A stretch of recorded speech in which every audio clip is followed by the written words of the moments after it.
Les Bahamas se préparent à l'arrivée dans les prochaines heures de Dorian. L'ouragan est passé en catégorie 5 ce dimanche. Des vents dévastateurs pouvant atteindre 280 km/h sont attendus sur cet archipel touristique. J'essaye de rentrer chez ma grand-mère parce qu'il semble qu'il va beaucoup pleuvoir et qu'il y aura peut-être des turbulences derrière. Alors on veut rentrer à la maison pour essayer de voir si on peut sauver sa famille, au moins moralement.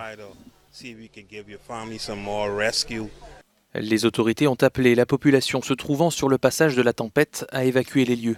D'après les météorologues, il s'agit de l'ouragan le plus violent jamais enregistré dans le nord-ouest des Bahamas.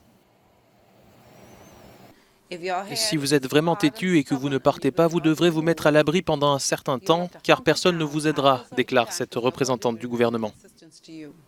L'ouragan devrait ensuite se rapprocher de la côte est de la Floride lundi soir et mardi, mais il est difficile de prévoir quelle sera son intensité. L'état d'urgence a été déclaré en Caroline du Sud et dans quelques comtés de Floride et de Géorgie. Des sacs de sable ont été distribués à la population. Certains ont d'ailleurs commencé à condamner leurs fenêtres. Selon un officier coordonnant les secours, 12 000 soldats se trouvent actuellement en Floride, en attendant l'arrivée de Dorian.